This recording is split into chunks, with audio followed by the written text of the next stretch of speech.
los que quieran volver a revisar o los que no pudieron entrar, pues también que tengan ese recurso para que puedan analizar, ¿no? Muy bien, entonces creo, si no me equivoco, nos quedamos en esta plataforma, en esta transparencia, dígame si es correcto.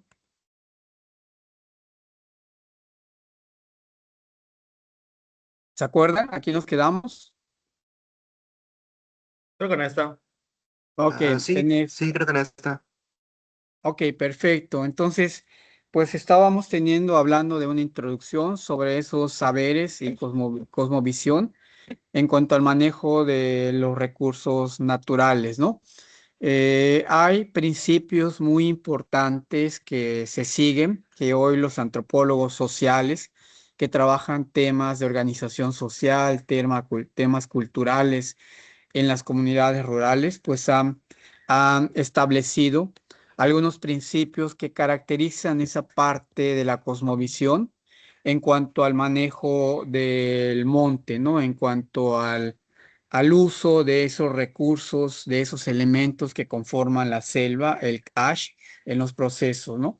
Entonces, pues vemos esos reflejados, esos conocimientos, esas sabidurías en las prácticas culturales que algunos pueblos todavía lo siguen manifestando como tal, ¿no?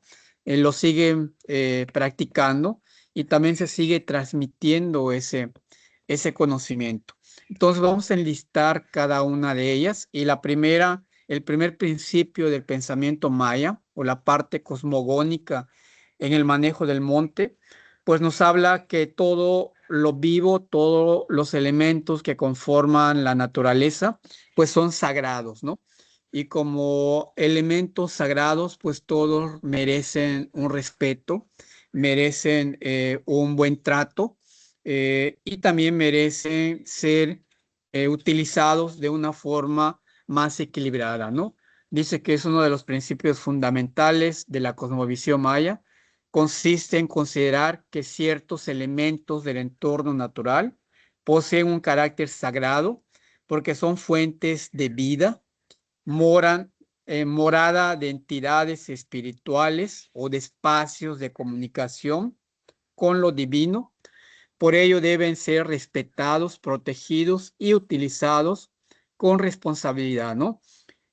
Cuando visitamos, por ejemplo, una zona rural, un espacio ceremonial de la cultura maya, por ejemplo, no sé, Uxmal, Chichén Itzá, o esos vestigios arqueológicos que hoy en día tenemos, esas zonas arqueológicas que tenemos en Yucatán, pues siempre vamos a ver elementos importantes que encontramos, como entre ellos podemos mencionar, por ejemplo, las tortugas en el castillo de Uxmal, que estas tortugas son es algo sagrado, son esos elementos que sostienen el mundo donde habitamos y que esos animales pues son respetados y valorados por la cultura maya, ¿no? O en caso del castillo de Kukulcán en Chichén Itzá, donde la serpiente pues también es una especie sagrada y que es símbolo de sabiduría y que lleva y transmite el conocimiento de esta parte terrenal a la parte más divina, ¿no? A la parte de los dioses que transmite este conocimiento. Y si hablamos del maíz, pues también el maíz es algo sagrado y por eso es un elemento principal que se cultiva en la milpa maya, ¿no? La milpa es un espacio donde se deforesta el monte y posteriormente se cultivan gran diversidad de especies, pero el que predomina pues es el maíz, ¿no?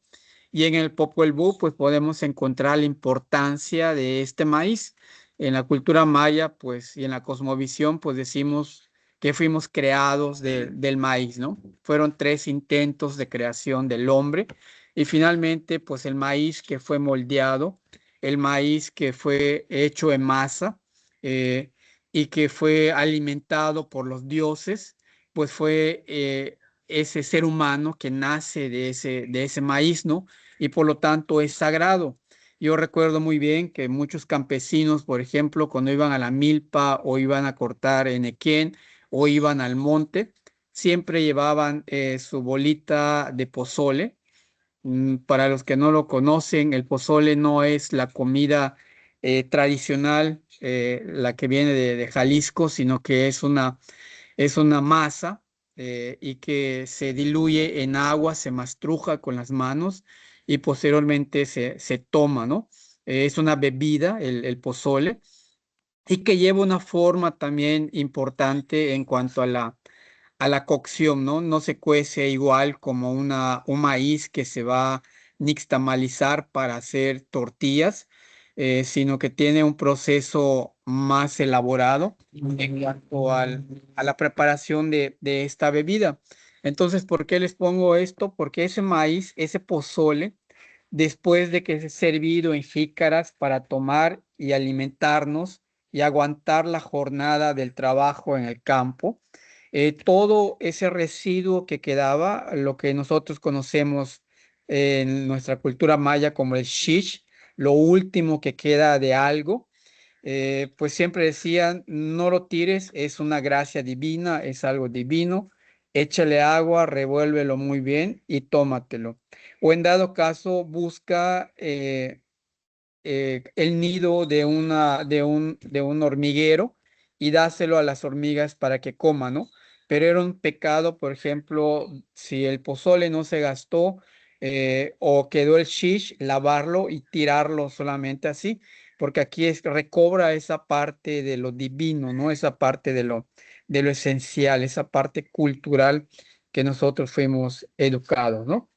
Y las aguas también de los cenotes, pues eran venerados, eran espacios sagrados igual, eran espacios espirituales muy importantes y que esas aguas de los cenotes era un sacrilegio, por ejemplo, pues sacar agua eh, para regar la milpa o agua para beber, sin antes haber pedido permiso por esa agua que se va a ocupar, ¿no? Había mucho cuidado, no es como hoy en día que ya es una parte muy turística, donde ya esa parte de lo divino, pues ya no existe, de esa parte sagrada ya no está. Ahora entramos al cenote, nos bañamos, lo contaminamos, cuando antes era algo como muy cuidado, ¿no? Y hay una leyenda muy bonita que se cuenta de una abuela de Maní, del cenote de Maní, que más adelante lo vamos a abordar cuando veamos el elemento agua. Y esto pues expresa esa parte de lo sagrado que tiene que ser, ¿no? Esa parte de que está conformado por guardianes, por cuidadores y que tenemos que respetarla y cuidarla, ¿no? Y el monte, pues ni qué hablar, ¿no? El monte está conformado por los dioses que lo cuidan, que lo protegen, es el espacio de morada de estos dioses de Chak, de Yunkash, de Yunkej, de Yumbalam y de todos esos seres que protegen, que cuidan el monte, que hacen posible que los alimentos se den y que si no lo cuidamos, si no lo veneramos, pues este recurso se puede perder, ¿no? Esto es algo cultural que hemos venido heredando, sobre todo en las culturas mayas, donde pues todo es sagrado, todo lo que tiene vida, pues es sagrado, y todo lo que está en el monte, pues es algo sagrado, ¿no? Y que tenemos que pedir permiso en relación a ello, ¿no? Y como es algo sagrado, pues también merece respeto. En este caso, respeto a todos los elementos que conforman el monte, ¿no? Las plantas, los animales, el viento, el agua que ahí está presente. Todos los elementos pasan a ser un elemento que debemos de respetar, que es algo que no nos pertenece, que es algo que pedimos prestado para satisfacer algunas necesidades, sobre todo de alimento, sobre todo de extracción de leña para cocer la comida, de extracción de madera para construir casas, para construir corrales, de ocupar ese espacio para poner un potrero para criar animales, de ocupar ese espacio para poner las colmenas que vamos más adelante a aprovechar.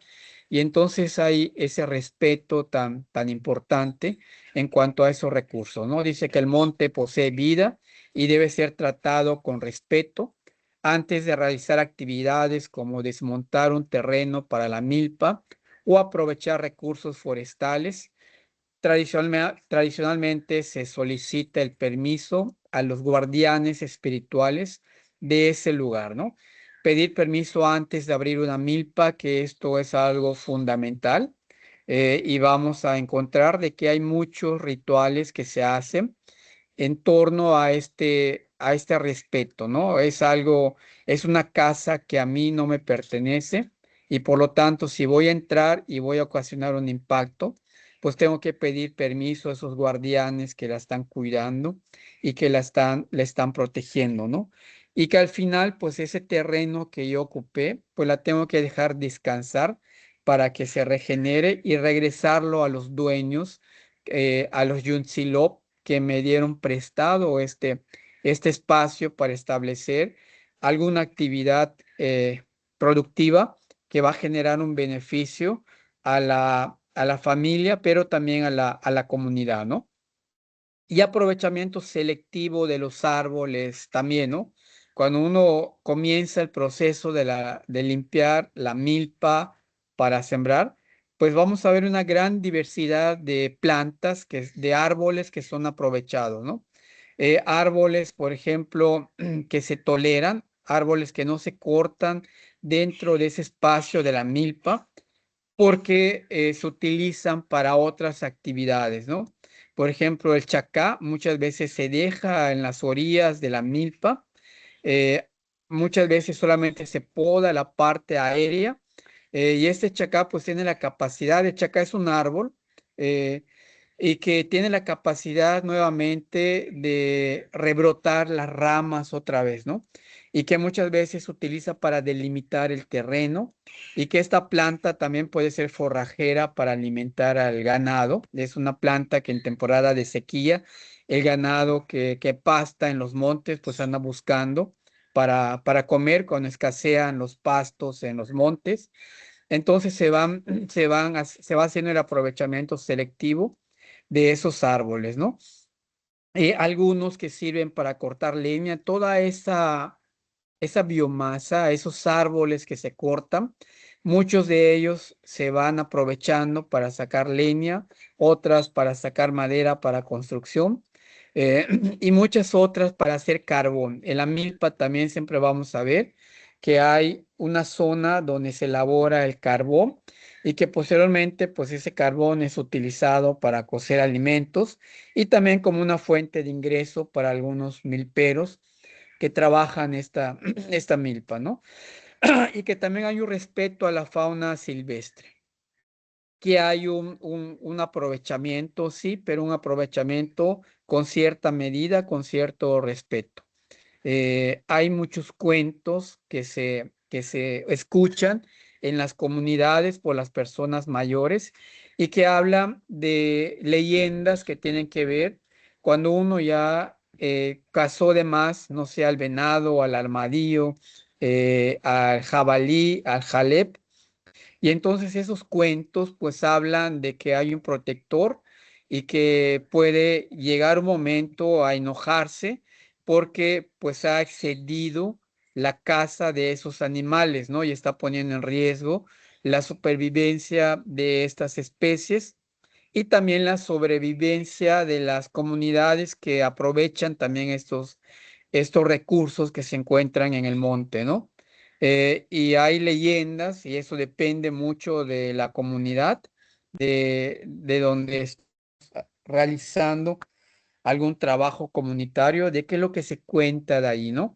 Pero generalmente esos cuentos pues van dirigidos para regular el uso de esos recursos naturales, ¿no? De que no sobrecazar, no sobreexplotar, y que muchas veces, y que así debiera de ser, que esos animales que son cazados, esa carne de esos animales, pues debe ser solamente para alimentar a la familia, ¿no? Para satisfacer necesidades familiares y comunitarias.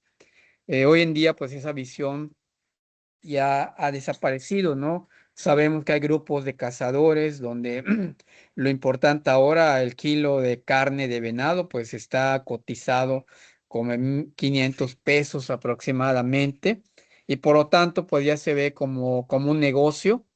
Y las personas adultas que contaban esos cuentos, que regulaban y que transmitían ese conocimiento, pues lo han dejado de hacer, ¿no? O porque ya no están en el pueblo, porque han fallecido y ese conocimiento oral, esa práctica oral, pues no llegó a un buen término.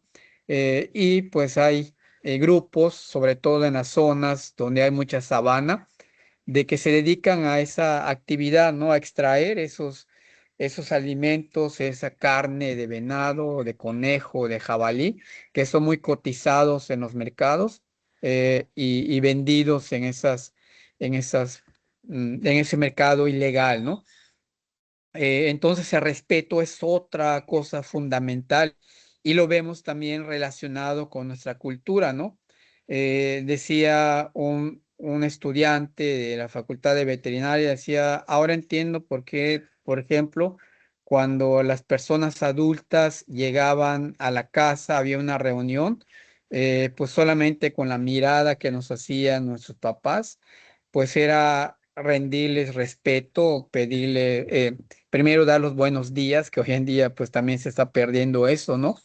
Y posteriormente, si es una plática de adultos, pues nosotros siempre estábamos jugando en la parte de atrás de la casa, ¿no? Porque son personas adultas que hay que rendirles respeto y no intervenir en esas pláticas que ellos tienen, ¿no?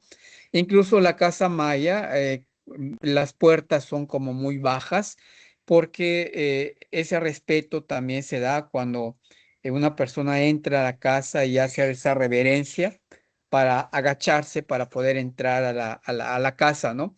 Hay información que algunos antropólogos han mencionado de ese respeto también a la familia, de ese respeto a la comunidad y de la casa donde uno está entrando, ¿no? Eh, y por eso pues somos personas muy bondadosas, por eso todos los que muchos de otros estados de la República Mexicana pues vienen aquí, ¿no?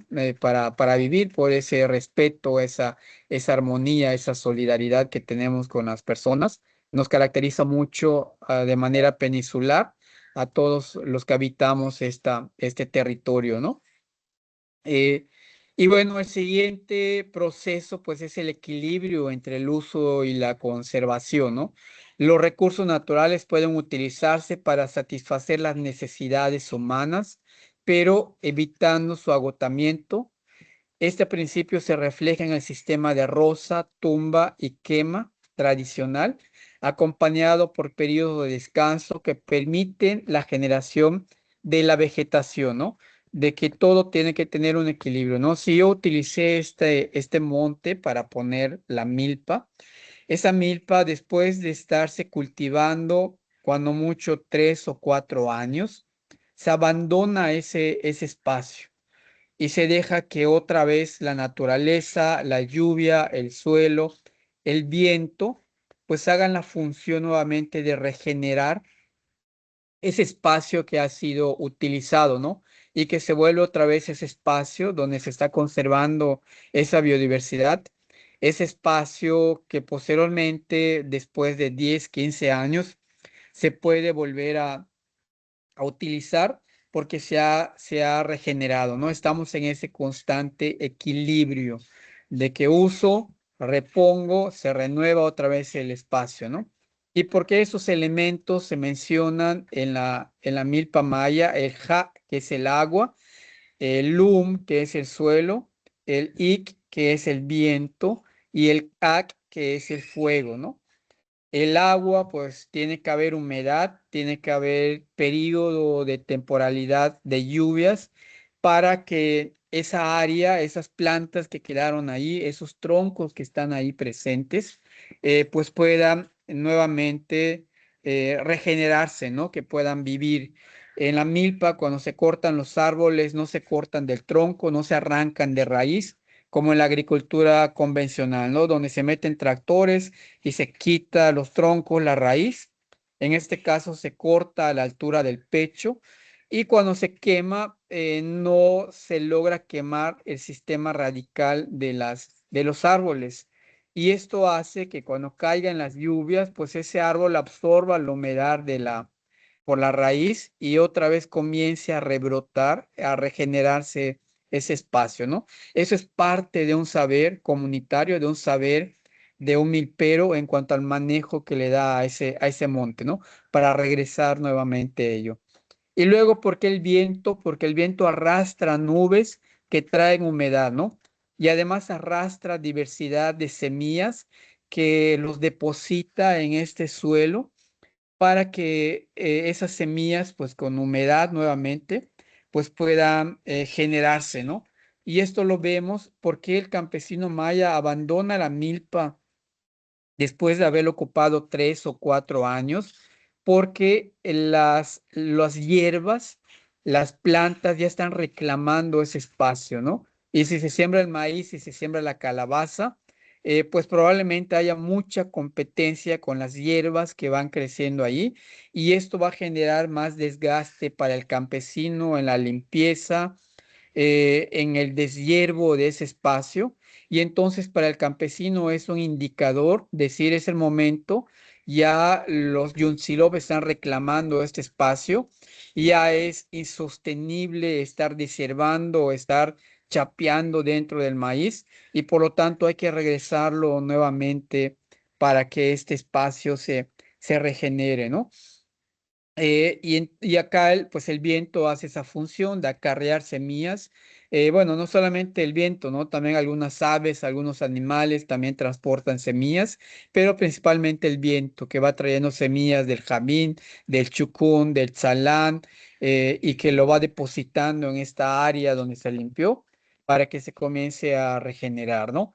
Y luego pues el suelo también cobra mayor importancia porque el suelo pues ya está reclamando, ya no es tan fértil como en el primer año de la milpa y por lo tanto pues el maíz, el frijol y la calabaza que se siembran ahí pues ya no crecen adecuadamente porque ya no tienen esos nutrientes de nitrógeno, fósforo y potasio que requieren para crecer, pero y necesita que se regenere, que plantas como el, plantas que son leguminosas, como en el caso del jabín, del salam, del washim, que son plantas que tienen una simbiosis con una bacteria y que van fijando el nitrógeno atmosférico en el suelo y lo van recuperando, ¿no? Y que cuando esos árboles crecen, todas esas hojas que dejan caer se desintegran por la acción de la humedad, por la acción de microorganismos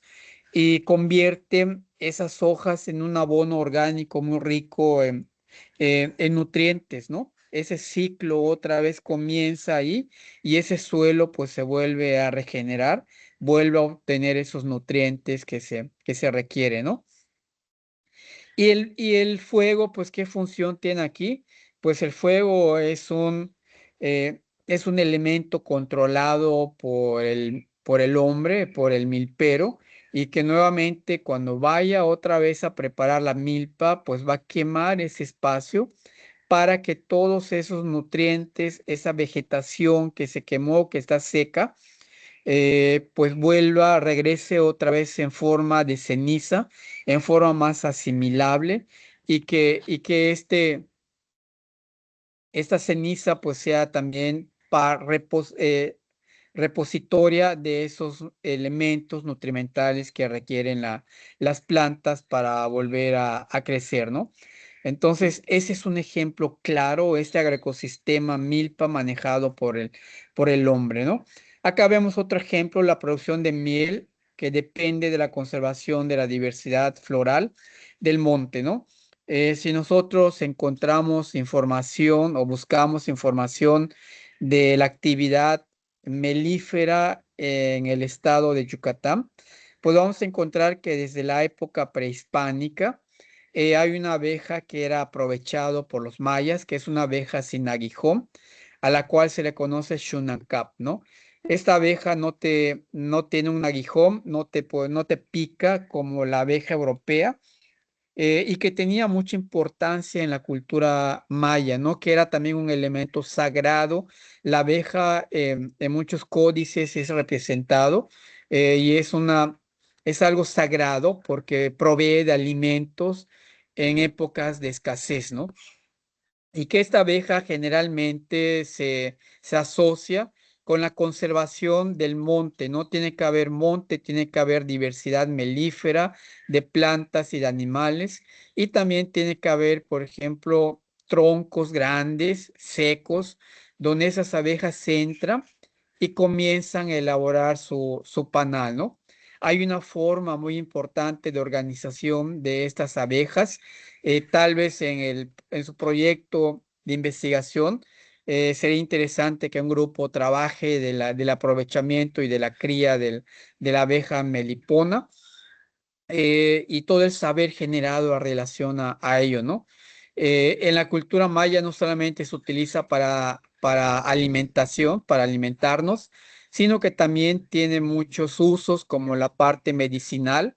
Es muy empleado en diferentes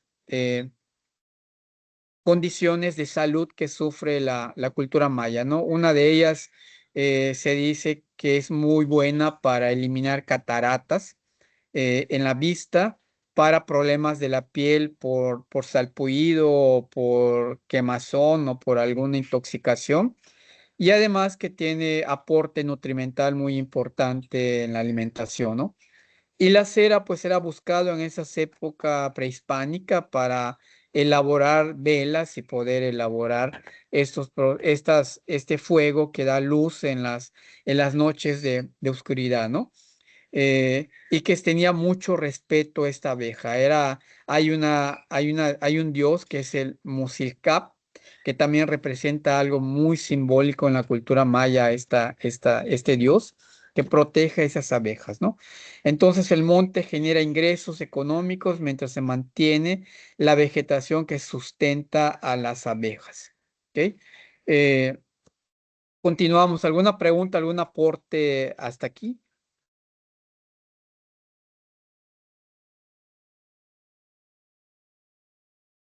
En mi caso ¿Nada? no, profe, quedó claro. Bueno, muy bien.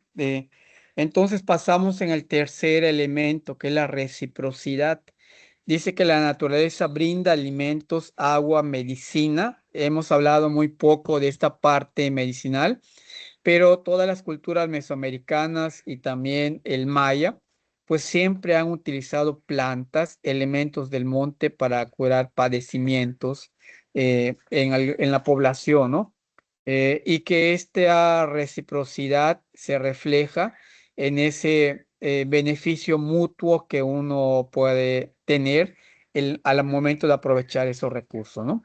Dice acá que provee de agua, medicinas y materiales. A cambio, las personas deben cuidarla y agradecer sus beneficios mediante ceremonias, ofrendas y prácticas responsables que se ofrecen a ello, ¿no? Entonces, esta reciprocidad, pues yo tomo algo, pero también lo regreso o doy algo a cambio de ello, ¿no? Y eso es una cosmovisión muy amplia, muy significativa en esta parte de la reciprocidad y que muchas veces cuando uno se enferma en la milpa, pues se contrata los servicios de un MEM para que, porque ni la medicina tradicional ni los remedios caseros que hizo la familia para que esta persona no siga enferma no han funcionado. Entonces, pues se dice de que esta persona en la milpa cargó un mal aire y ese mal aire fue porque no fue agradecido con esos alimentos que le proveyeron los dioses, ¿no? Los Yuntziló. Por ejemplo, que cosechó el maíz y no hizo una ofrenda y comió de esos alimentos antes que los dioses hayan comido. Entonces se manifiesta en una enfermedad y que muchas veces le llaman el cis-ol. También está otra palabra muy típica que es el tomochi, que es un daño hecho por un yunziló, por un dios que esté enojado porque no ofreció, no hubo esa reciprocidad de dar de comer primero a los dioses y luego comer. y esto hace que se enferme, ¿no? Entonces, pues hablan a un mem para que cure, para que haga los rituales y que esta persona pues otra vez se sane, ¿no? Hablamos un poco de, hay una primicia que se hace en la milpa, cuando en el mes de septiembre, octubre, si se sembró la milpa en estas fechas, en mayo, junio, en el mes de septiembre, octubre ya hay maíz para sancochar, ¿no? Para hacer el lote sancochado.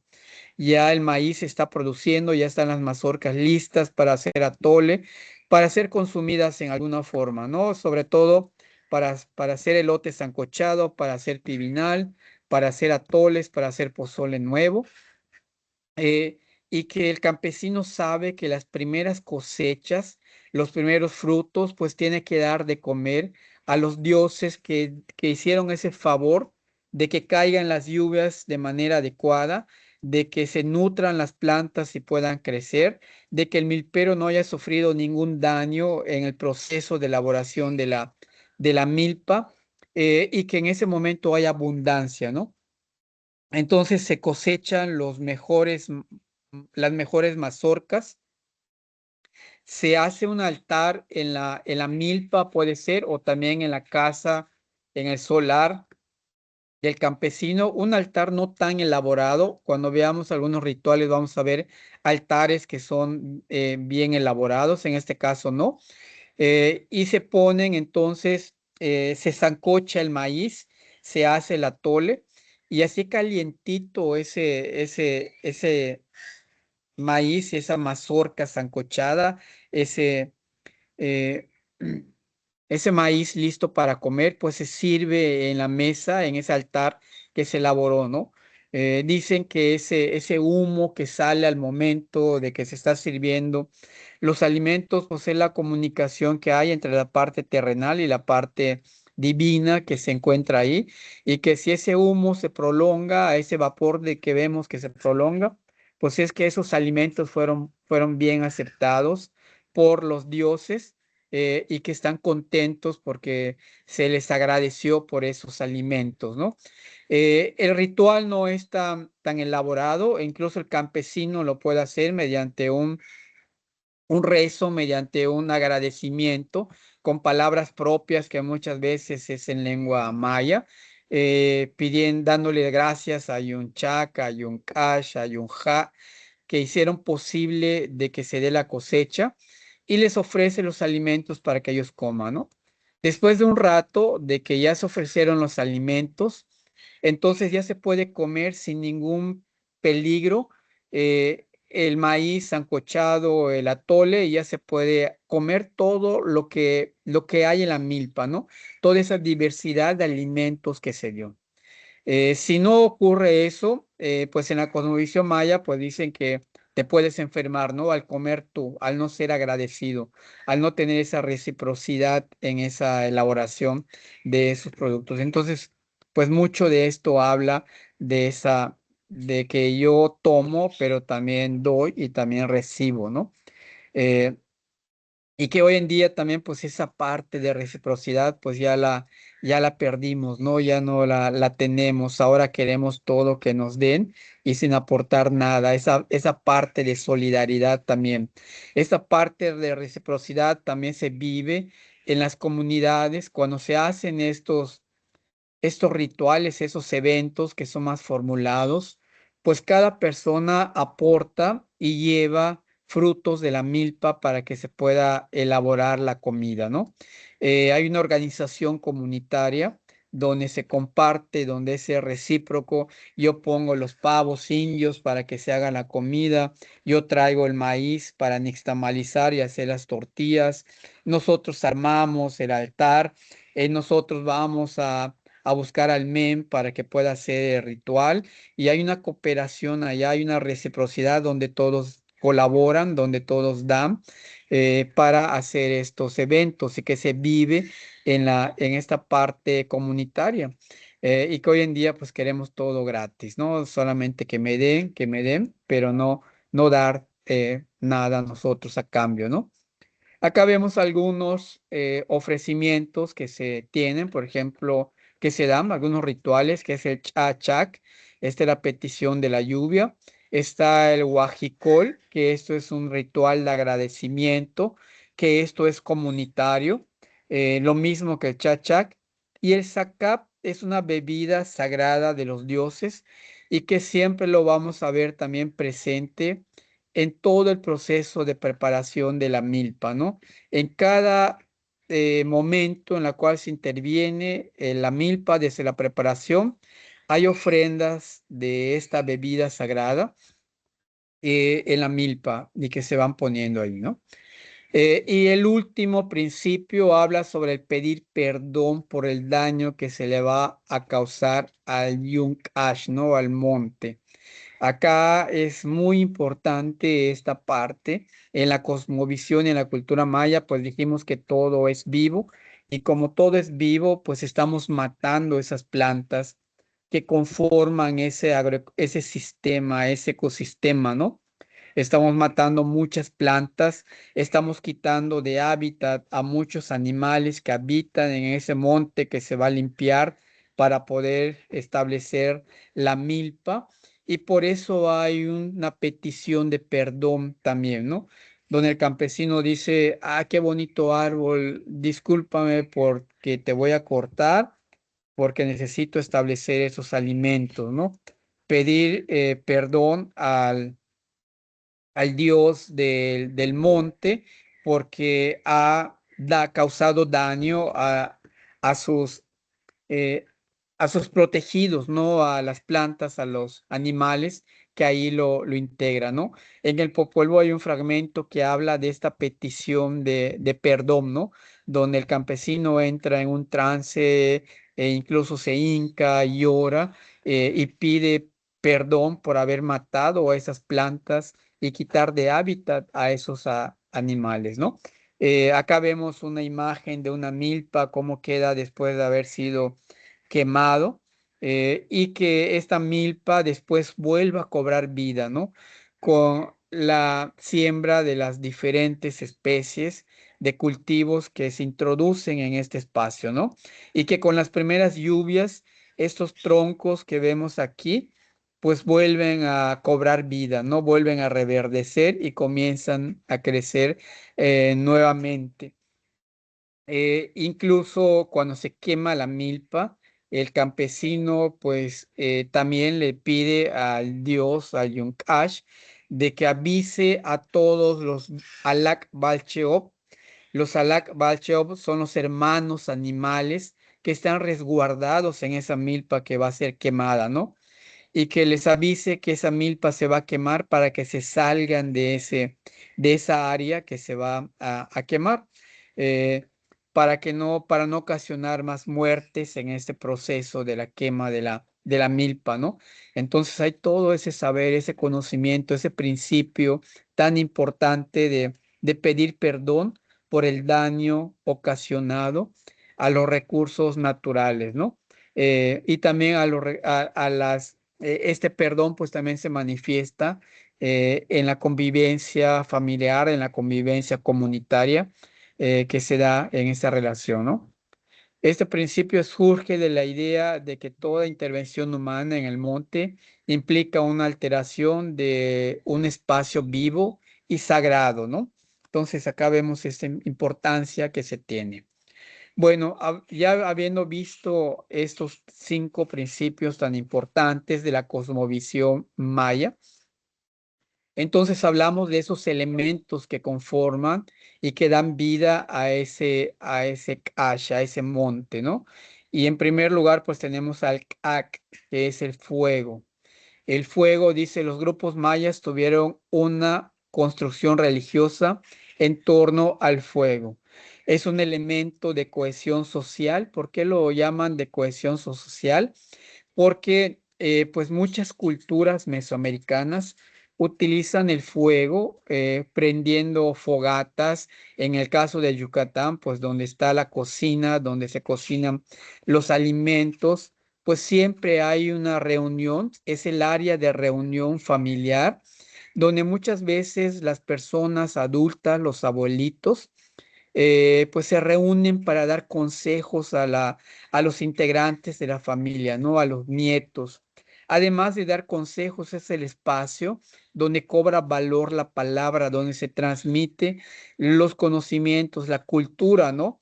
Que aquí siempre hay cuentos que se dan, los abuelitos que cuentan las leyendas, las historias del pueblo y las historias relacionadas con el monte, con el manejo del monte. Entonces, por eso se habla de una cohesión social y que además da calor en momentos cuando hay frío, cuando las condiciones del clima cambian y estamos en una época del año donde hay frío, pues el fuego era el que protegía, el que tenía ese calor, ¿no? También se ve como símbolo de poder, pero no ese poder de que yo controlo el fuego y puedo quemar, puedo ocasionar daño a este proceso, ¿no?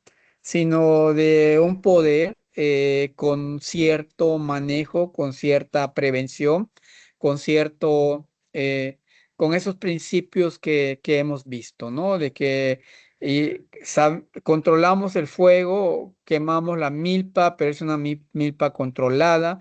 Tratamos de que ese fuego no se vaya a los montes aledaños y no ocasione ese daño, ¿no? Y que también es símbolo de fertilidad, ¿no? Todos esos troncos, esas ramas que son quemadas en la milpa maya, pues convierten en ceniza y la ceniza es un abono rico en nutrientes que mejora la estructura del suelo y que todo lo que se siembra en una milpa nueva, en una milpa recién quemada, pues va a ser un suelo fértil, ¿no? Que sea productivo, pues depende de otros elementos como las lluvias, el tipo de suelo que se tenga, ¿no? Pero da fertilidad. Además de ser un elemento indispensable para la siembra del maíz, lo que ya hemos comentado, ¿no? Pero también puede ser un destructor cuando no hay un buen manejo, cuando hay un poder que se utiliza para hacer daño, pues lógicamente que puede ocasionar daño a las personas, ¿no? Que puede enfermar también, que ese calor puede enfermar, que puede ocasionar llagas, incluso muchas terminologías en cuanto a problemas de la piel están asociadas con el fuego, ¿no? Por ejemplo, la viruela, el sarampión, tienen terminologías mayas en palabras y que tienen que ver con el fuego, ¿no? Que ocasionó que ese cuerpo se quemara, que le salgan llagas en el cuerpo, ¿ok? No obstante, es un fenómeno poliédrico porque es a su vez destructor. No solo daña al enemigo y destruye pueblos y cosechas, sino también provoca enfermedades, ¿no? Incluso también en cuando el maíz está produciendo, hay muchas enfermedades ocasionadas por las altas humedades y por las temperaturas altas que se dan y ocasionan quemaduras en las hojas. Y está relacionado el nombre también con el fuego, ¿no? Siempre tiene chak-ak o chacleil, ¿no? Que significa hoja quemada, hoja dañada por el fuego, ¿ok?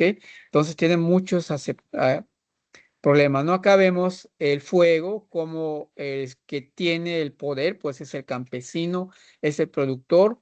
Acá vemos una milpa que se va a quemar. Siempre vamos a ver esta brecha hecha a esta limpieza que se hace y se comienza a quemar el espacio de la milpa, ¿no? Pero con un conocimiento que lo vamos a ver cuando la próxima semana que hablemos de milpa, ¿no? Y al final, pues, ¿cómo queda esta milpa? Acá hay un significado muy amplio. Cuando dicen que la milpa se quema bien, vean cómo está la ceniza, algunos troncos que quedaron, algunas ramas, pues está completamente limpio el espacio, no hay mucha ceniza asentada en el suelo. Y eso es un indicador de que agradó a los dioses, se hizo bien, el fuego no se escapó y agradó a los dioses, a los Yunzilop esa quema y por lo tanto este suelo va a ser fértil para que se establezca la milpa y pueda dar resultados ese proceso, ¿no? Y después de esa quema, pues viene ya la siembra, ¿no? El suelo ya es fértil y comienza la siembra de ese maíz. Luego hablamos también del agua, del ja, que significa agua, y pues también es un elemento divino, ¿no? Que es un agua sagrada. Hay ceremonias que se hacen como el chachak, donde se pide el agua de lluvia que caiga, o también se agradece, no necesariamente es una petición de que llueva, sino también de agradecimiento por la lluvia que cayó en el momento oportuno para que el maíz, el frijol y la calabaza produzcan, ¿no? Vemos una imagen donde está el me. Aquí sí se contrata los servicios de un mem, de un experto, de un sacerdote maya, que haga esta ceremonia y que es una ceremonia muy vivida, muy organizada, muy comunitaria, y que también lo vamos a ver más adelante cuando veamos Milpa Maya, ¿no? Y luego, pues dice el saber maya y su aplicación para los cultivos de la milpa. Hay un conocimiento muy importante generado en cuanto a la predicción de cómo va a venir la temporalidad de lluvia cuando empieza un nuevo año, un nuevo ciclo productivo, ¿no? Que hay bioindicadores que los abuelos saben interpretar, conocen y que no lo apuntan tal vez en su libretita y van haciendo esas predicciones, sino más bien lo traen guardado en la memoria, y con solamente observar un ave, observar el comportamiento de una planta, que son bioindicadores, pues ya saben si la temporada de lluvia se aproxima, si va a haber una temporada de sequía y cómo manejar esas condiciones en la milpa maya, ¿no? Qué tipo de semillas sembrar, qué manejo se tiene que hacer en ese momento en la milpa, si las condiciones de lluvia nos favorecen. Entonces hay todo un proceso, ¿no? Y también hay un ser que cuida las aguas de los cenotes, ¿no? Que es esta imagen que estamos viendo, que es el Tzukam, que yo recuerdo que de chico se contaban estas historias en el pueblo de que esa serpiente es la que cuida y vigila las aguas de los cenotes, de los manantiales, de los ríos, porque son algo sagrado, ¿no? Que tiene está resguardada en el cenote alimentándose, que es una serpiente. Yo recuerdo que nos espantaba mucho cuando éramos niños, ¿no? Que es una serpiente que al final, cuando ya llegó a una edad adulta, pues le sale alas y que si nos metemos en un cenote sin pedir permiso, pues podemos sufrir algún daño por esta serpiente, el Tzucan, que cuida esas aguas sagradas, ¿no? Y que después que esa serpiente ya tiene alas, ya está alada, pues sale del cenote y se va a los mares, al océano. Y nos decían que siempre vuela boca arriba, ¿no? Porque si vuela boca abajo, pues la población, el pueblo, pues corre riesgo de que sean comidos por ello. Y también se contaba de que cuando no hay respeto por esas aguas, cuando no hay respeto, pues esa serpiente puede volar boca abajo, ¿no? Y vean eso interesante que hay, ¿no? Que ahora lo relacionamos, que la petición de permiso nuevamente que sale en estas historias, en estas leyendas. Eso se cuenta mucho por Valladolid. Cuando ustedes van en esos pueblitos, están muchas leyendas del Tzukam y depende mucho de la comunidad, pues van cambiando las formas de cómo contarlo de ello, ¿no? Acá vemos un aspecto en cuanto al manejo del agua. Les hablaba de Bernardo Camal, que es un ingeniero agrónomo, pero que trabaja muchas cuestiones culturales, y ha retomado, porque se ha estado olvidando, los abuelitos que tenían el conocimiento ya están falleciendo. No hay un pase de estafeta de este conocimiento para las nuevas generaciones. Entonces empezó a hacer ese trabajo que año con año lo elabora, ¿no? Ese es el resultado de Shocking de 2021 y elabora, él sí lo escribe, lo redacta y con lo que va recabando en las comunidades, pues va armando este calendario de cómo van a estar las temporadas de lluvia, ¿no? Se habla de los vientos, se hablan de los monzones o ik o chakikal, que estos son, por ejemplo, los remolinos, son las tormentas que entran. Se habla de los sis-ik, que son los frentes fríos, los sis-ik-alop. Habla también de los días soleados, de los días con con mucha sequía, y que hasta el momento no recuerdo una palabra maya que se utilice para decir sequía, ¿no? Le llaman un mal temporal. Eh, y también están los medios, las famosas nubes que también son interpretadas y que en la cultura maya esas nubes tienen nombre, que sería interesante también recabar esta información, ¿no? Y bueno, tenemos algunos bioindicadores. Entonces, les comento rápido, en el mes de enero es cuando se comienza a tomar esta información del shock-in, ¿no? El primer día de enero representa el primer mes, el segundo día de enero es el segundo mes y así hasta llegar al día 12, que es el mes de diciembre, ¿no? Luego hay una vuelta regresiva con el día 13, que ya no es enero, sino comienza con el diciembre. El día 14 ya es noviembre y así hasta llegar al día 24, iniciando, terminando, finalizando con enero, ¿no? Y luego los siguientes días son por horas de cómo se comportan las nubes, las aves, y se va recabando esa información y se va prediciendo los ciclos de lluvia que vamos a caber, ¿no? Para ello hay algunos indicadores, comportamiento de animales y de aves. Seguramente cuando ustedes salen al campo, pues ven en algunas épocas del año que los nidos de las lluvias, que es un pájaro bioindicador, es mucho más largo, ¿no? Es mucho más largo de lo habitual y por lo tanto, cuando es largo, pues esto indica de que la temporada de lluvias va a caer en el mes de mayo, junio y julio, ¿no? Y cuando es corto, pues significa que va a haber una temporada, las lluvias van a llegar más atrasadas, ¿no? Que va a haber un periodo de sequía mucho más amplio. Y luego también tenemos, esta solamente es una, ¿no? Pero hay muchas aves que son bioindicadoras, no solamente la lluvia. Luego tenemos, por ejemplo, el jabín. La floración del jabín es un árbol, es una leguminosa que se da en los montes.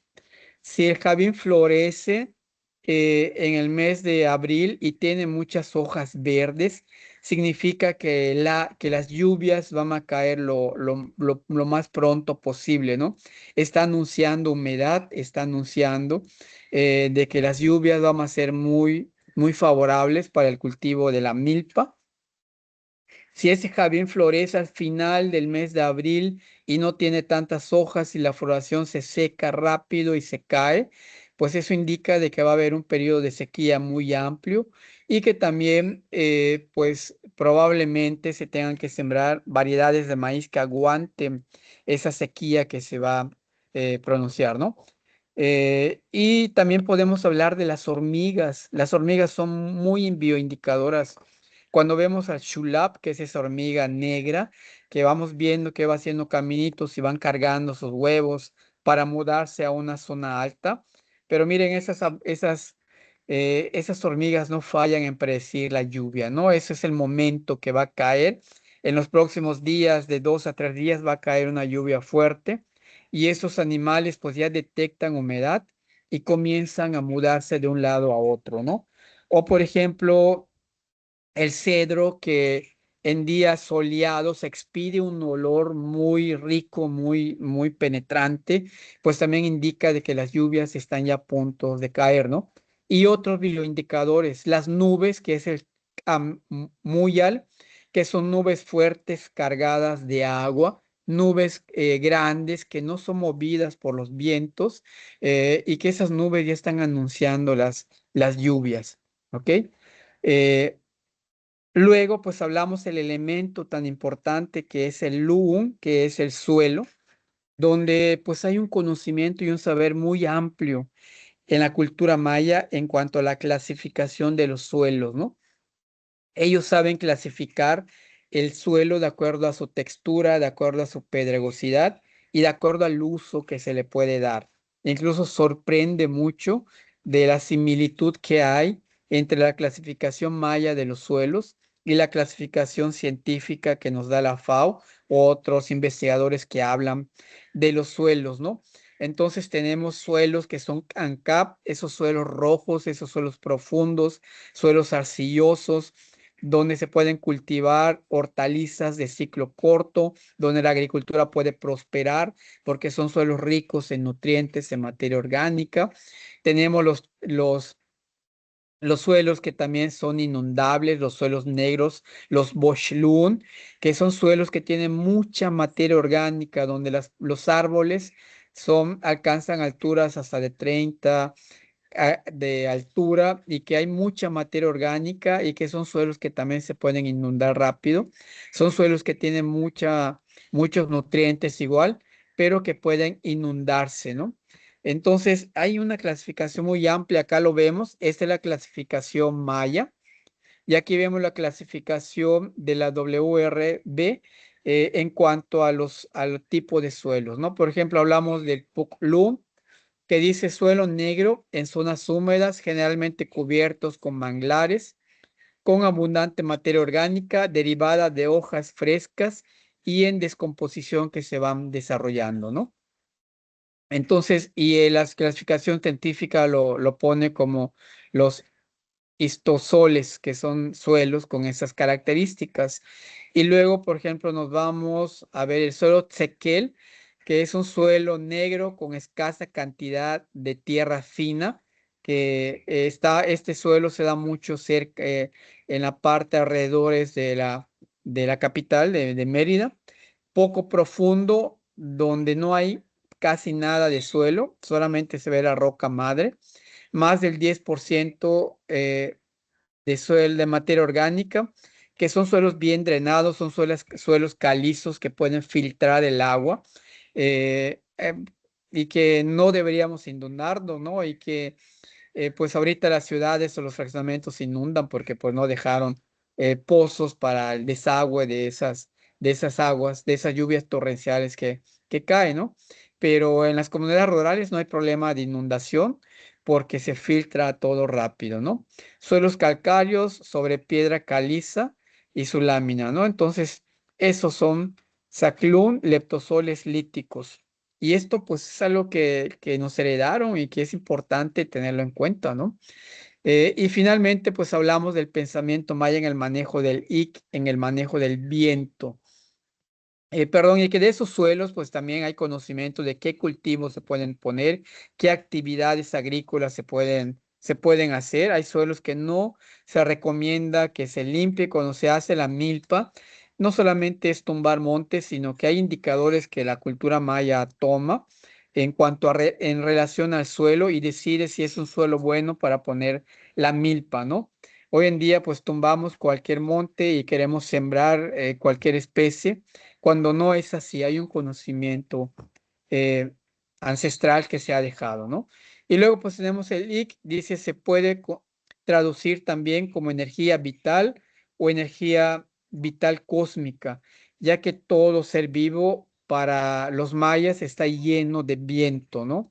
De ese aire que respiramos, de este aliento que nosotros damos, de ese valor de la palabra también que tenemos que sacamos viento, ¿no? Lo anterior nos permite afirmar que en las más remotas concepciones cosmogónicas mayas se reconoce al viento como una fuerza determinante en la creación, en la vida y en la muerte también de un ser vivo, ¿no? Y que es parte del Ol que es el espíritu, la esencia del ser humano y que es ese soplo de viento que da vida, pero que también es ese soplo de viento que puede quitar vida, ¿no? Y que puede también traer enfermedades. Los vientos en la cultura maya también traen enfermedades para la población. Por ejemplo, hay un viento que viene cuando se anuncia la lluvia, que es el Shamancam, donde las nubes están cargadas de agua, están cargadas de energía, combinadas con colores rojos y que hay un viento que está rastreando esa lluvia y que las mamás o las abuelas de hijos que han parido, que tienen un bebé, pues dicen, guarda a ese niño porque ahí viene el Shaman y lo puede enfermar, ¿no? Que son energías fuertes que vienen y que es acarreado por el viento. O en la milpa también podemos adquirir esos malos aires y que pueden enfermar, ¿no? El cisol que le llaman, que un milpero que después de que llegó de su milpa, después de haber trabajado al mediodía, que viene con esa energía tan fuerte por las altas temperaturas, por los vientos calientes que respiró, y al momento de entrar en la casa, si hay un bebé, hay algún enfermo, pues no debería de hablarlo ni de saludarlo porque transmite ese calor por medio del viento y también puede enfermar a esos niños, ¿no? Este famoso, esta enfermedad que le llaman el CIS-OL, ¿no? Y que también es muy interesante la forma de curarlo, donde esta persona que causó ese daño, pues tiene que tomar un licor, el balché que se hace, y tiene que soplarle 9 soplos al niño o a la persona que enfermó en la boca pasándole ese aire para que esa enfermedad salga, ¿no? Y que muchas veces si no se hace eso, pues el niño no se recupera, ¿no? Sigue con diarreas, con calenturas y con esos problemas, que es parte cosmogónica, acá no discutimos si funciona o no, pero que fue muy evidente en nuestros abuelos, en nuestra cultura, ¿no? Los vientos que surgen en las grutas, en los pozos en desuso, montículos arqueológicos también, pueblos abandonados, se atribuyen seres causantes de varias enfermedades, como algunos tipos de parálisis, pérdida temporal o definitiva de la capacidad de hablar, amnesia, demencia. Ante estos padecimientos no hay tratamiento médico eficaz, solamente los hombres de conocimiento maya pueden neutralizarlo, ¿no? Entonces vean lo importante que es este elemento y si hiciéramos una investigación más de cómo se percibe el viento en la cultura maya en una comunidad tradicional, pues tendríamos mucha información valiosa, ¿no? De esa parte que nos identifica. Ok, pues ya para finalizar, hablamos de que, pues que estos principios, estos elementos que formaban parte de los recursos naturales, que merecían respeto, que eran algo sagrados, que había que pedirles perdón, pues hoy en día se ha perdido, ¿no? Dice, acá hay algo muy importante que dice, muchos de los líderes indígenas mayas atribuyen el deterioro del medio ambiente al debilitamiento de las prácticas culturales y espirituales, que esto porque la milpa desapareció, porque no hubo, las políticas gubernamentales no fueron desarrolladas para favorecer este conocimiento que fue muy depreciado, muy perseguido, eh, y entonces pues ya no se transmitió en generación las políticas de desarrollo, el capitalismo pues vino a cambiar toda esa parte cosmogónica del manejo de los recursos naturales. Y entonces dice que hoy en día el respeto se ha perdido, los hombres de campo se olvidan de agradecer a los dioses, a los Yuntzilop, y el hombre de hoy se volvió avaro, se volvió egoísta, se volvió egocéntrico. Eso que nos caracterizaba de nobleza, de respeto, de esos valores se pierde, ¿no? Acá dice, se volvió egoísta, se volvió egocéntrico y toma recursos sin importar el daño o sin evaluar el daño, ¿no? Porque no es tanto el usar, sino que también que ese uso sea de manera más sustentable, ¿no? Que los proyectos pueden ser más sustentables y no de extracción y de generar recursos económicos. Y entonces dice que hoy en día el agua, el suelo, el viento, la flora y la fauna se ven como recursos netamente económicos, recursos que generan riqueza a unos cuantos que habitan el territorio sin importar el daño ambiental que puedan ocasionar, ¿sí? Y hoy en día, pues vemos que el calentamiento global, que las inundaciones, que las sequías, que las temperaturas cada vez son más altas, que cada vez hay más plagas, hay más enfermedades, y esto pues está asociado con ese mal manejo irracional que se le ha dado a los montes y la pérdida cultural del manejo de esos recursos que hoy en día tenemos y que muchas culturas pues ya están siendo despojadas, ¿no? Esta imagen representa es campesinos defendiendo su territorio, defendiendo su ejido, pero empresas que tienen mucho dinero, que compran, que despojan, que invaden comunidades o ejidos para establecer procesos de extracción de recursos sin ningún plan de manejo sustentable que lo tenga, ¿no? Que contaminan y vierten recursos al agua, al suelo, al aire y que ponen en riesgo ya incluso nuestra propia sobrevivencia en este planeta. ¿Ok? Bueno, era lo que tenía preparado para hoy. Preguntas, comentarios, reflexiones, jóvenes,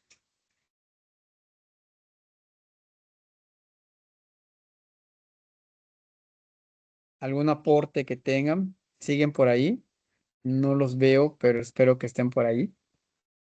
Todo bien, Ah, profe. profe, Dime. solo Sí, una cosa es de que si se tiene en cuenta que la reciprocidad propuesta por esta cosmovisión podría considerarse una alternativa al modelo actual de explotación de los recursos naturales, ¿no? Sí, de que esa reciprocidad ahorita, pues hay normas que te indican, pero que ahora son normas que tenemos que cumplir, ¿no? Normas ambientales, pero que muchas veces esas leyes formuladas eh, no son tan vigiladas y como que son más flexibles y son más voluntarias, ¿no? Por ejemplo, si un empresario compró un terreno de 10 hectáreas para establecer un monocultivo de sorgo, de trigo o de maíz, pues tiene que, de manera regulatoria, pues tiene que presentar un, un, un- una MIA, que es el manifiesto de impacto ambiental, ¿no? De que esa área que ya compró, que ya adquirió, pues tiene que contratar los servicios de un grupo de expertos, que en este caso son los biólogos, que evalúan si hay especies endémicas, especies en riesgo de pérdida, y el impacto ambiental que puede generar el deforestar toda esa superficie, ¿no? Entonces, en ese manifiesto, ya no de manera voluntaria, de esa forma recíproca como lo hace la cultura maya, sino por un ordenamiento y por leyes, pues lo obligan a que tiene que tener un plan de manejo de ese lugar, ¿no? Que lo pueden obligar a reforestar un área, que lo pueden obligar a que bueno, que sus residuos que va a generar, pues que tengan un plan de manejo y que no sean vertidos en en el ecosistema, ¿no? Que no contamine el subsuelo, que no dañe. Pero les digo, muchas veces no hay la capacidad para dar seguimiento a todo esto. Las leyes son como más flexibles, tratando de que sea recíproco, ¿no? Si yo contaminé, pues tengo que reparar ese daño y ya hecho, ¿no? Si yo deforesté, pues tengo que y de ahí surgen esas empresas que son socialmente responsables, y que aportan recursos para desarrollos comunitarios o para programas de voluntariado, de reforestación, y de reubicación de especies también, ¿no? Así es como se ve hoy en día esa parte de reciprocidad. No sé si respondí tu pregunta. Sí, profe, ya tengo mi respuesta. Muchas gracias. Ujú. Ok, perfecto. ¿Alguien más que quiera comentar algo?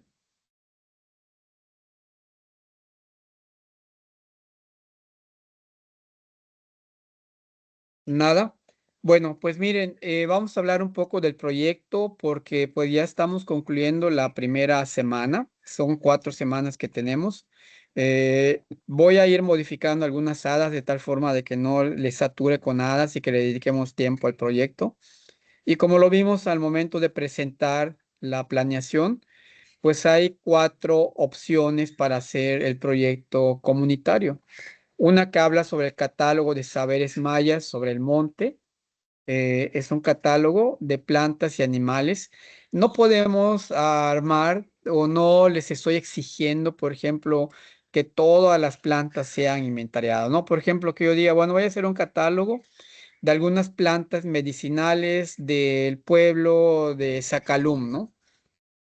Para ello, pues voy a consultar a los que trabajan medicina tradicional y les voy a preguntar qué hierbas utilizan para bajar calenturas.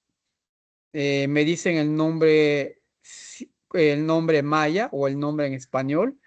Y mi tarea entonces pues es buscar el nombre científico, un poco de la descripción de esa especie, que hay mucha información en la red, hay tesis, hay mucha información en cuanto a esto, de artículos, eh, y poner ese catálogo, ¿no? Poner a la planta, describir su importancia, los usos que se le da, de 3 o 4 plantas. Bueno, vamos a definir cuántas, ¿no? Pero no de todo el pueblo, porque es muy amplio y ningún biólogo puede hacerlo en un año, ¿no? Pero sí que ustedes delimiten algo, ¿no? O un catálogo de plantas que son utilizadas para alimentación, pero que son extraídas del monte, ¿no? Por ejemplo, la piñuela que se cosecha en el monte, el chile mash que también se cosecha en el monte, la guaya criolla que también se cosecha en el monte. Hay una ciruela también que se cosecha en el monte, que es la juntura, aunque también se cultivan en los solares, pero también, ¿no? Entonces, tener ese catálogo de cuándo se cosecha, cómo es la planta, cómo se come ese fruto. A eso me refiero, ¿no? No es un trabajo tan amplio. Yo pienso que con 2 o 3 visitas y con revisión bibliográfica, pues pueden ir armando este catálogo. ¿Ok? Y luego tenemos el análisis de ceremonias y prácticas tradicionales, que es otra opción de que yo diga, bueno, algún integrante de mi grupo es originario de Maní y nos comenta de que en Maní pues todavía se hacen muchas ceremonias o rituales en relación a la milpa, ¿no? En relación al manejo del monte. Entonces me interesa saber qué ceremonias se hacen. Para eso, pues seguramente mis informantes claves van a ser estas personas que hacen la milpa o va a ser algún men que habita ahí en el pueblo que conoce de esas ceremonias. Entonces, pregunto, ¿cuáles son las ceremonias que acostumbran a hacer al momento de preparar la milpa maya, ¿no? Y te vamos a decir, bueno, pues hacemos el chachac. Y entonces mi tarea es preguntar qué importancia, con qué objetivo se hace Chachac, ¿no? Para pedir la lluvia, para agradecer la lluvia, cómo se elabora, no así detalladamente, pero que sí digan, bueno, se hace un altar, se hace cierta comida, en el altar van ciertos elementos, es una descripción, ¿no? Y también hay información, una tesis del doctor Lázaro Tuz, que habla sobre esos rituales, ¿no? Y mencionamos los rituales que se hacen ahí, para qué se hacen, cómo se elaboran, y toda esta parte, y qué relación tiene con el manejo del monte, de la milpa y de los aluches, ¿no? Y luego también puede ser otra opción que hable sobre la historia oral, la voz de los guardianes del monte, donde podamos hacer un pequeño documental. Aquí tal vez tendrían que hacer 2 o 3 visitas a la comunidad, hacer entrevistas a personas mayores, que ustedes pueden elegir el tema, ¿no? Que yo voy a documentar el trabajo de la meliponicultura, ¿no? De la cría de abejas sin aguijón. Y voy a entrevistarle al agricultor por medio de una grabación, cómo cría las abejas, dónde las tiene, qué tipo de cajas utiliza, qué usos tiene esa miel, qué manejo le da a la colmena para que pueda la población seguir ahí, ¿no? O también qué plantas son reportadas melíferas que utiliza la abeja, ¿no? Acá depende mucho de la profundidad, pero que sí tenga una dirección el trabajo, ¿no? Y bueno, el diagnóstico etnocultural, que sería la cuarta opción del monte en una comunidad, que es un informe técnico y dice caracterización de la comunidad, ¿no? Importancia cultural del monte. Aquí pues es entrar en un pequeño pueblo y preguntarles qué manejo le dan al monte, cuáles son las actividades económicas o, o el uso que le dan al monte, ¿no? Ah, pues tenemos parcelas donde tenemos cultivos de tomate, tenemos milpa maya que aprovechamos el monte para sembrar, hacemos extracción de leña, hacemos esto y entonces en la extracción de leña pues interesa conocer, por ejemplo, cuáles son las maderas, los árboles que se utilizan para leñar, ¿no? O si es carbón, pues qué tipo de madera se utiliza, cómo se elabora el carbón. Entonces acá estamos rescatando esa memoria etnocultural del pueblo. Son esas tres, cuatro opciones, se pueden repetir, no hay ningún problema en que se repitan. Para la próxima sesión, pues yo necesito que ustedes le pongan un nombre a su proyecto, ¿no? De acuerdo al tema que ustedes hayan elegido, que tengan una pequeña introducción, que nos den un contexto del trabajo que se va a elaborar, ¿no? Y que justifiquen el por qué eligieron ese tema. Bueno, pues porque se está perdiendo el conocimiento cultural del manejo de la leña en el monte, ¿no? O el conocimiento del manejo de las plantas medicinales. Acá justifico el por qué. Hago el planteamiento de objetivos. Acá puede ser tan extenso o muy corto. Bueno, pues en este trabajo el objetivo principal pues es analizar el proceso milpa, ¿no? El agroecosistema milpa. Conocer cómo se hace el trabajo de la milpa. Ese es mi objetivo. Desde la preparación del suelo hasta la cosecha de las especies que ahí se cultivan. ¿Ok? Ese podría ser un objetivo. Recuerden, el objetivo siempre comienza con un verbo en infinitivo. Hay una información de contexto y luego está el lugar donde se va a hacer el objetivo. Así es como se conforma un objetivo de un trabajo de investigación.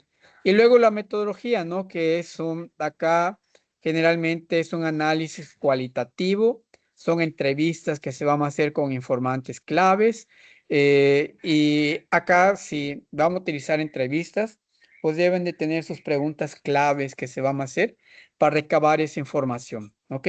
Entonces, esto es una actividad que se tiene que entregar la próxima semana. Les subo de todas formas la rúbrica para que ustedes lo tengan. No sé, dudas, preguntas que tengan. Profe, yo tengo una pregunta. Sí. En las 4 opciones que nos da para el proyecto, ¿en todas tenemos que ir a una comunidad? Sí, tienen que ir a alguna comunidad, organizarse en equipos. Yo pienso que si está bien organizada la metodología, con una o dos visitas que hagan de alguna comunidad rural, puede ser cerca de Mérida o de alguno que viva ahí. Siempre en los cursos hay varias personas que vienen de comunidad y aprovechan su comunidad, un pueblito cercano a su pueblo para que pueda realizarse este trabajo. El proyecto es en equipo, ¿no? Sí, es en equipo, exactamente. Va a Ah, ser ok, en ok. equipo. Ujú. Ok, entonces eso es.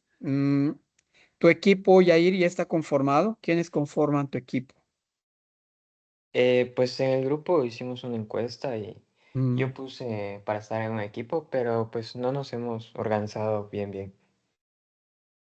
Ok, entonces necesito de que ahora ya en el grupo de WhatsApp, pues me pongan los nombres de los integrantes de los equipos. Habíamos dicho, no todos están entrando en clase.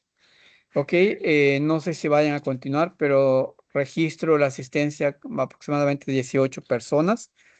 Entonces, pues que esos que están en el grupo de WhatsApp, los que no se han integrado, creo que hay ahorita una compañera que está pidiendo que se anexe al grupo. Aquí en el chat se compartió el link para que se pueda anexar al grupo de WhatsApp. Chécate la primera sesión donde está el link para que te agregues. Aquí está, ¿no? Al grupo de WhatsApp. Está aquí para que puedas tener acceso. ¿Sí? Entonces, pues sí, les pido de que en el transcurso de hoy, de mañana, pues ya manden la lista de los integrantes. En general, dijimos que son mínimo 4. Puede haber algún equipo de 5, pero en general tienen que ser 4. ¿Ok? Porque el protocolo, pues ya se tiene que trabajar para subir el lunes y exponerlo también, ¿no? Que yo sepa qué tema y que yo puedo orientar el trabajo para que finalizando la segunda semana, pues ya programen tal vez alguna visita a la comunidad para que puedan recabar la información. ¿Ok?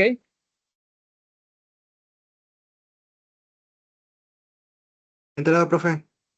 Bueno, muy bien. Entonces, pues así quedamos. Hay un trabajo que suben hoy, que es un ensayo crítico de esta primera unidad. Y entonces el lunes, después de que presenten sus ideas de proyecto, su protocolo, si nos alcanza el tiempo, pues comenzamos a hablar de la milpa maya. ¿Ok?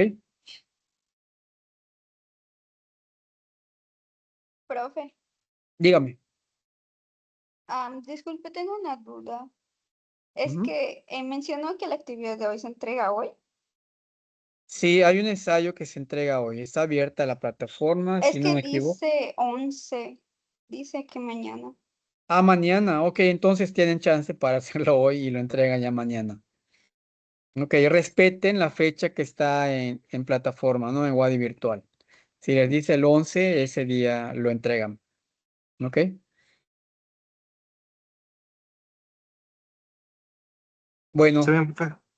muy bien. Entonces, pues nos vemos el lunes. Si quieren, nos conectamos solamente para asesoría o iniciamos con la unidad 2 para que el lunes destinamos tiempo el viernes para, bueno, no sé si me pueda conectar porque tengo yo les aviso temprano o un día antes si me puedo conectar porque tengo una reunión en la mañana, ¿ok? Y si no, pues le dedican tiempo a su protocolo de investigación.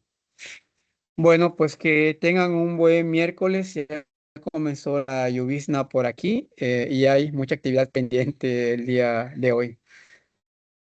Cuídense mucho, lleven su paraguas si van a salir y sus chanclas para caminar en el agua que se va a inundar otra vez Mérida.